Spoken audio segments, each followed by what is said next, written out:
تو اللہ کا شکر ہے کہ حکمت عملی بہت واضح تھی اور اس پر بڑے اچھے طریقے سے عمل کیا گیا، ہو رہا ہے، اور آئندہ بھی اگر خدا نہ خواستہ ضرورت پڑی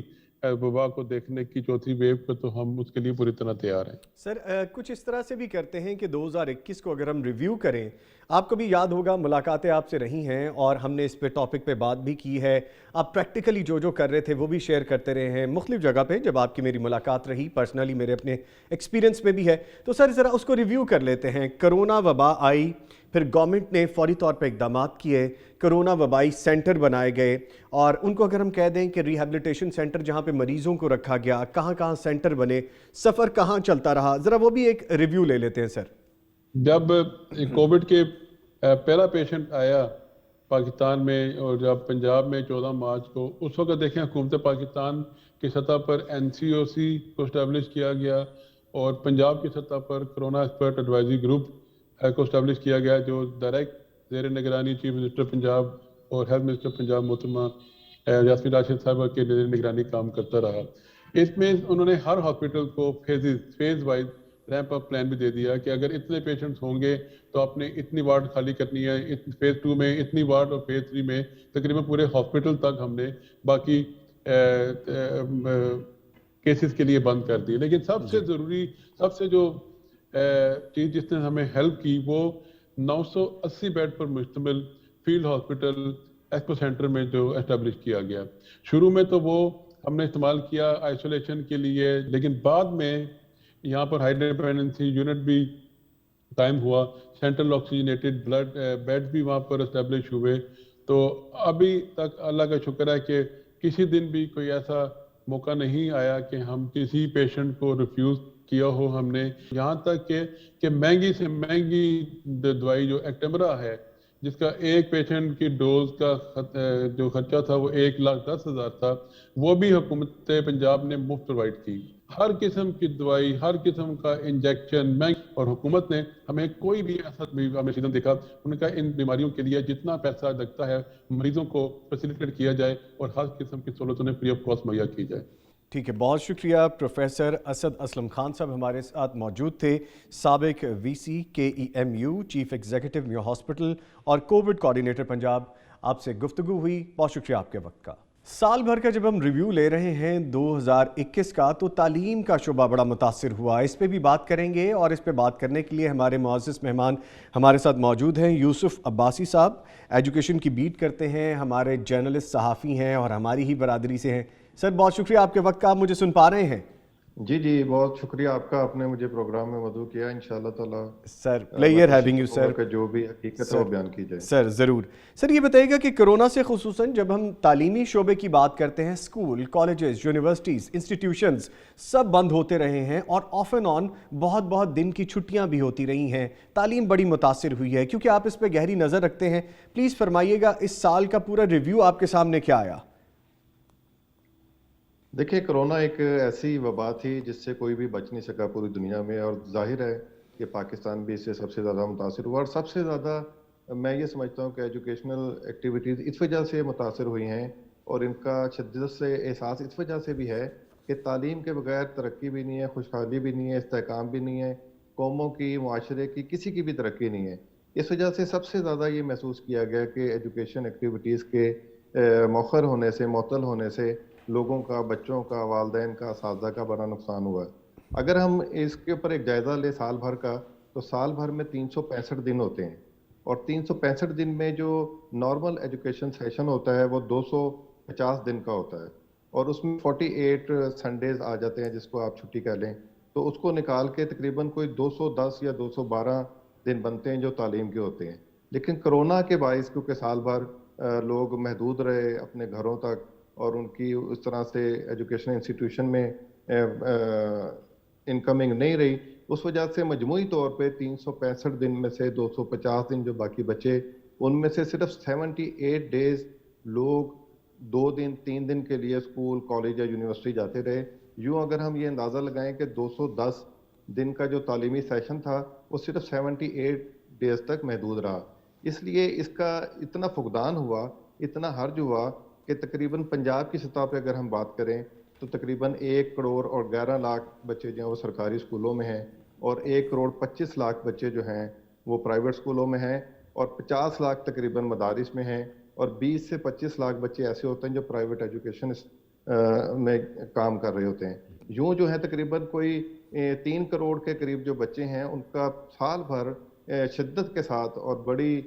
بے رحمی کے ساتھ ایسا نقصان ہوا کہ وہ بچے نہ صرف گھروں میں اپنے والدین کے لیے اذیت کا شکار بنے رہے، بلکہ ان کی اپنی علمی صلاحیت اور ذہنی صلاحیت اور جسمانی صلاحیت کو بھی زنگ لگتا رہا۔ اور اس سلسلے میں ایک فائدہ ضرور ہوا کہ ان بچوں کو جو پہلے ویڈیو گیمز کی حد تک محدود تھے گھروں میں، یا اس طرح کی ایکٹیویٹیز کرتے تھے جو ہم نصابی یا اس طرح کی چیزوں میں آ جاتی ہیں، ان میں ایک جدت کے ساتھ نئی ٹیکنالوجیز کے استعمال کا رجحان بھی بڑھا، اور گو کہ یہ نئی ٹیکنالوجی جو تھیں جو واٹس ایپ کی صورت میں یا ایپس کی صورت میں یا فیس بک کی صورت میں پہلے سے موجود ہیں، لیکن بچوں کو ایجوکیشن ایکٹیویٹیز کے لیے ان کے استعمال کا نہیں پتہ تھا۔ بہرحال یہ ایک بہت بڑا امتحان تھا، اس امتحان سے سارے گزرے ہیں اور بچے بھی گزرے ہیں۔ نقصان تو ہوا ہے، لیکن یہ نقصان قابل برداشت اس وجہ سے بھی ہے کہ ابھی ہمارے پاس وقت ہے کہ ہم اپنے بچوں کو ایجوکیشن ایکٹیویٹیز میں ایک دفعہ پھر نئے عزم کے ساتھ ان کا آغاز کرائیں، ان کو بھرپور طریقے سے تیاری کروائیں، جس کے لیے اساتذہ نے بھی اپنی جدوجہد کو تیز کیا ہے، والدین نے بھی کیا ہے، اور بچے خود بھی بڑی شدت کے ساتھ۔ یہ بھی دیکھیں ایک بہت بڑی بات ہے کہ اس سال گو کہ تعلیمی رجحان جو ہے یا سرگرمیاں جو ہیں معطل رہیں، اور ان میں ایک بے یقینی اور بے چینی پائی گئی۔ اس میں سب سے زیادہ احساس بچوں نے خود کیا ہے، یعنی کہ طالب علموں نے اس جی دفعہ خود یہ احساس کیا کہ ان کا تعلیمی نقصان ہوا، اس کو اب انہوں نے پورا کرنا ہے، اچھا سر، اور ان جس کو سے یہ آپ احساس فرما رہے ہوا تھے کہ قطع علم کے کلامی کی بغیر معذرت کہ امتحان کا جو امتحان ایک تو بچوں کا اپنا رہا گھر میں رہ کے، پھر امتحان والدین کا رہا، پھر امتحان ان ٹیچرز کا رہا جو آن لائن گیجٹس کے ذریعے یا سروسز کے ذریعے تعلیم فراہم کرتے رہے۔ سر ایک امتحان وہ بھی رہا کہ بچے اگر سکول نہیں گئے، جس سے 78 ڈیز کا آپ نے ذکر کیا، وہ سپین کم ہو گیا ایجوکیشن حاصل کرنے کا، سکول کالجز یونیورسٹیز جانے کا، اور پھر امتحان کیے بغیر بچوں کو پاس بھی کر دیا گیا۔ یہ امپیکٹ بھی ایسا ہے جو تعلیمی شعبے کے حوالے سے نیگیٹو ہے، اس پہ بھی فرمائیے گا۔ اچھا، اس میں میں ایک آپ کو تھوڑا سا اپڈیٹ کر دوں جی کہ بہت سارے لوگ یہ سمجھتے ہیں کہ شاید امتحانات ہوئے نہیں، یا جو امتحان ہوئے وہ اس طرح سے نہیں ہوئے کہ بچوں کی ذہنی قابلیت کو جانچا جا سکتا۔ اچھا، اس میں کیونکہ نا ایک ٹیکنیکل فارمولہ اپنایا گیا، جس میں ٹیکنیکل فارمولہ یہ تھا کہ پہلی سے 8ویں تک جماعت کے جو ہیں وہ انٹرنل ایگزام ہوں گے، یعنی کہ اسکول کے اندر ہی ہوں گے اور سمارٹ سلیبس کے ساتھ ہوں گے۔ اب سمارٹ سلیبس کا مطلب یہ تھا کہ اگر ایک کتاب میں 10 چیپٹر ہیں تو اس کے شارٹ کر کے 4 چیپٹر کر دیے گئے، جی تو وہ بچے کیونکہ اسکول میں نہیں گئے تھے ان کو وہ ایزیلی پڑھا سکتے۔ اسی طرح جو بورڈز کے پیپر تھے 9ویں 10ویں 11ویں 12ویں کے، ان کے لیے بھی یہی فارمولہ بنایا گیا، لیکن اس کو تھوڑا سا چینج کیا گیا۔ اس کو چینج یہ کیا گیا کہ ان کا سلیبس 40% رکھا گیا، اور ان کو 5% کی اوبلائجنگ ایک سلیب دی گئی، تاکہ جو ہے وہ کرونا سے جو ان کی متاثر ہو کے جو تعلیمی سرگرمیاں پوری نہیں ہوئیں، ان کا اتنا سخت امتحان نہ ہو سکے کہ وہ بیچارے مایوس ہو جائیں، سال بھی ضائع ہو جائے اور پڑھائی میں بھی 1 سے 2 سال پیچھے چلے جائیں۔ اس وجہ سے یہ ابہام میرے خیال سے نہیں رہنا چاہیے کہ پیپر نہیں ہوئے، پیپر ہوئے ہیں، لیکن وہ اس حساب سے سمارٹ سلیبس کے حساب سے ہوئے جس میں بچوں نے 100% مارکس پہ لیے، جس پہ لوگوں کو اعتراض ہے، لیکن میرے خیال سے یہ اعتراض بنتا نہیں ہے۔ اس کی وجہ یہ ہے کہ یہ اسی طرح سے ہے کہ جیسے ایک بندہ کاروبار کرتا ہے اور اس کا کام نہیں چلتا، اور رمضان المبارک یا عید المبارک جب آتی ہے تو اس کا کام 5-6 دنوں کا کام ہی پورے سال کا کام کہلاتا ہے۔ جی تو بالکل یہ آپ اسی ٹھیک طرح کہہ سے رہے ہے ہیں، کہ ان اور بچوں سر کو یہ کویسچن اس لیے بھی پوچھنا ضروری تھا کہ جو ابہام ہے ایک تو دور ہو، دوسرا میرے اپنے بیٹوں نے انہوں نے بھی یہ سارے ایگزامز دیے ہیں، اور بالکل آپ بجا فرما رہے ہیں کہ اس سلیبس کو انہوں نے شٹ ڈاؤن کر کے کہ جتنا ان کو چاہیے تھا اس کے مطابق ایگزام لیے ہیں۔ تو یہ بات کلیئر ہو گئی۔ سر ایک چیز اور بتائیے گا، جو اسکول کالجز یونیورسٹیز میں قرآن پاک کی ناظرہ اور ترجمہ کے ساتھ تعلیم کا آغاز ہوا ہے، یقیناً یہ ایک انقلابی قدم ہے، اس کے بارے میں بتائیے گا۔ جی دیکھیں، یہ کیونکہ ہمارا جو ملک ہے وہ اسلامی جمہوریہ پاکستان ہے، اور اس حوالے سے جو گورنر پنجاب چودھری محمد سرور نے یہ نوٹیفیکیشن جاری کیا تھا، ظاہر ہے انہوں نے وفاقی حکومت کے کہنے پہ کیا۔ یہ ایک بڑا اچھا اقدام ہے، اور اس اقدام پر امپلیمنٹیشن بھی ہوئی ہے، کیونکہ ہم اسلامیات، اردو اور ایسے جو سبجیکٹ ہیں ان کو ہم زیادہ ویلیو نہیں کرتے، یہ ہماری بدقسمتی ہے، لیکن being a Pakistani, being a Muslim, ہمیں ان کو بھی ویلیو کرنا چاہیے، اور اس پہ امپلیمنٹیشن شروع ہو چکا ہے۔ اس کے تراجم کے ساتھ، یعنی کہ قرآن پاک عربی اور اس کا ترجمہ شروع ہو چکا ہے۔ اسکولوں کی حد تک اس کو 100% کر لیا گیا ہے. یونیورسٹیز اور کالجز میں یہ 80% تک لاگو ہو چکا ہے. اب اس میں صرف یہ ہے کہ لوگ آپ اگر ایک پورا بھرپور جائزہ لیں ہائر ایجوکیشن میں، یعنی کہ 12ویں سے اوپر کی کلاسز کا اگر آپ جائزہ لیں تو زیادہ تر جو بچے انگلش میڈیم کے ہیں وہ 3 سبجیکٹ میں فیل ہوتے ہیں: اردو، اسلامیات اور مطالعہ پاکستان. اور وہ اسی وجہ سے ہوتے ہیں کہ وہ اس کو ویلیو نہیں دیتے اور وہ سمجھتے ہیں کہ شاید دوسرے سبجیکٹ بہت اہم ہیں اور یہ سبجیکٹ اتنا اہم نہیں ہے، اس وجہ سے اس کے اوپر اتنا رجحان نہیں ہونا چاہیے. لیکن میرے خیال سے گورنمنٹ کا یہ ایسا اقدام ہے کیونکہ یہ اس سے نہ صرف آپ کی اسلامک روایات جو ہیں ان کا آپ کے اندر عنصر جو ہے وہ بار بار دہرایا جاتا ہے، بلکہ آپ کی کردار سازی میں، آپ کے اخلاق میں اور آپ کی علمی صلاحیت میں اضافے کا بھی باعث بنتا ہے. تو اس وجہ سے میرا خیال ہے کہ یہ بڑا زبردست اقدام ہے جس کا بھرپور فائدہ اٹھا رہے ہیں. اور اس سے ایک اور امپیکٹ بھی ختم ہوا ہے کہ جو ہم یہ سوچ رہے تھے کہ صرف مدارس میں ہی اسلامک اسٹڈیز ہوتی ہیں اور انہیں کو یہ اخلاقیات سکھائی جاتی ہیں، اب یہ ہر سرکاری اسکول، ہر پرائیویٹ اسکول، ہر کالج اور ہر یونیورسٹی کا لازمی سبجیکٹ ہے. اور اس کے یہ سب سے زیادہ فائدہ یہ ہوئے گا کہ لوگوں کو یہ پتہ لگے گا، یہ شعور آئے گا کہ ان کی زندگی کے مقاصد کیا ہیں. اصل میں جو ہماری زندگی ہے اس کو گزارنے کے طریقہ کار، اخلاقیات یقیناً اور قوت برداشت اور عزم اور مقابلے کی فضا کو سمجھنے میں بہت زیادہ فائدہ ہوگا. بالکل ٹھیک کہا آپ نے. اچھا سر، جاتے جاتے یہ بھی بتا دیجئے کہ یکساں نصاب تعلیم کی امپلیمنٹیشن کے بارے میں بھی نافذ کر دیا گیا تھا اسی سارے سپین میں، تو اس پہ بھی گفتگو کیجیے گا. اچھا، میں آپ کو یہ بڑا زبردست ایک بات بتاتا ہوں اور یہ میرا ذاتی مشاہدہ، اور میں کوشش کرتا ہوں کہ میں نے آپ سے جتنی باتیں کی ان کو جا کے خود بھی دیکھوں. جی. اور ہمیشہ کی طرح میں یہ کوشش کرتا ہوں کیونکہ جب آپ نے لکھنا ہوتا ہے یا کرنا ہوتا ہے یا بولنا ہوتا ہے تو وہ مشاہدے ہی آپ کے کام آتے ہیں جو آپ نے زمینی حقائق پہ دیکھے ہوتے ہیں. بے شک. تو اس حوالے سے میں آپ کو ایک بڑی زبردست بات بتاتا ہوں کہ پاکستان کی ہسٹری میں یہ پہلی دفعہ ہوا ہے کہ یکساں نصاب کو رائج کیا گیا ہے. یعنی کہ صرف وربلی اس کا اعلان نہیں کیا گیا، اس کا نوٹیفیکیشن جاری نہیں کیا گیا، بلکہ اس کو عملی طور پہ رائج کر دیا گیا ہے اور یہ 5ویں تک یعنی کہ پرائمری تک اس کو بھی رائج کیا گیا ہے. اور اس میں نہ صرف سرکاری اسکول بلکہ نجی اسکول اور مدارس کو بھی پابند کیا گیا ہے کہ وہ اسی نصاب کے مطابق اپنے بچوں کو تعلیم و تربیت دیں گے. اچھا، پرائیویٹ سیکٹر کی آسانی کے لیے یا کیونکہ ہمارے ہاں پرائیویٹ سیکٹر بہت تیزی سے گروم کر رہا ہے، اس کو شجر ممنوعہ تو نہیں کہا جا سکتا، اس کا ظاہر ہے اس نے ساتھ ساتھ چلنا ہے، ان کو اس کا پابند بناتے ہوئے کی بس کی اجازت دے دی گئی ہے کہ اگر وہ سمجھتے ہیں کہ اس کے ساتھ ان کو کوئی اپنی ذہن کے مطابق، اپنی خود ساختہ یا اپنے مزاج کے مطابق کوئی بک ایکسٹرا لگوانی ہے تو وہ اس کے ساتھ کی بک لگا سکتے ہیں. لیکن پیپرز جو ہیں وہ اسی یکساں نصاب کے تحت ہوں گے، چاہے وہ 9ویں کے ہوں، 10ویں کے ہوں، 11ویں کے ہوں، 12ویں کے ہوں. تو اس حوالے سے میں کہتا ہوں کہ گورنمنٹ کی یہ بہت بڑی اچیومنٹ ہے کہ وہ یکساں نصاب پہ رائج کرنے میں کامیاب ہو گئی ہے. اور اس کے ثمرات آپ کو انشاءاللہ تعالیٰ 8-10 سال بعد ملیں گے، کیونکہ جب سارے بچے، چاہے وہ پرائیویٹ سیکٹر کے ہیں، چاہے وہ گورنمنٹ سیکٹر کے ہیں، چاہے وہ ایلیٹ کلاس سیکٹر کے ہیں، جب وہ ایک ہی پیج پہ، ایک ہی ذہن سے، ایک ہی ذہنی صلاحیت کے، ایک ہی جسمانی صلاحیت کے آپ کو ملیں گے. تو اس حوالے سے یہ بھی اقدام بڑا اچھا ہے اور اس پہ مزید میرے خیال سے کام ہونا چاہیے. میرے اطلاعات کے مطابق یہ جو نیکسٹ ایئر آ رہا ہے اس میں ایلیمنٹری یعنی کہ 8ویں تک یکساں نصاب ہو جائے گا اور اس سے نیکسٹ ایئر میٹرک اور فرسٹ ایئر سیکنڈ ایئر کا بھی یکساں نصاب ہو جائے گا. ان کے پیرلل یہ پورا تھرو آؤٹ ہمارے جو بچے ہیں پہلی سے لے کے 12ویں کلاس تک ایک ہی کتاب پڑھیں گے، چاہے وہ پرائیویٹ سیکٹر میں ہو چاہے وہ گورنمنٹ سیکٹر میں ہو. اچھا سر، یہ بھی فرمائیے گا. جی انشاءاللہ ڈیفینیٹلی اچھا اس پہ امپیکٹ آئے گا. یہ فرما دیجیے گا جاتے جاتے، یہ میرا آخری کویسچن ہوگا آپ سے، کہ جس طرح ہم قرآن کی تعلیم کے حوالے سے بات کر رہے تھے، امپلیمنٹ کیا گیا ہے جو کہ خوش آئند بات ہے، ان کے ٹیچرز کے لیے ہم نے باقاعدہ کچھ لاہ عمل بنایا تھا کیونکہ ہزاروں کی تعداد میں ہمیں ٹیچرز بھی درکار تھے قرآن کی تعلیم کے لیے، تدریس کے لیے، تراجم کے لیے. بڑی خوبصورت آپ نے بات کی اور یہ میرے خیال سے آپ کا آخری کوسچن نہیں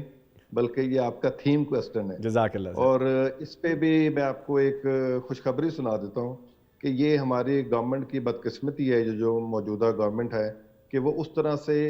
تشہیر نہیں کر سکی اپنے اچھے کاموں کی جو وہ پاکستان کی ہسٹری میں پہلی دفعہ کر گئی ہے.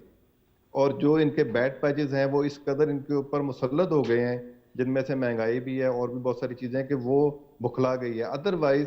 جو کام اچھے کیے ہیں میرے خیال سے بینگ اے جرنلسٹ ہمیں اس کی بھی تعریف کرنی چاہیے. اور یہ آپ کو میں ایک بڑی زبردست ایک خوشخبری سنا رہا ہوں کہ اس وقت نہ صرف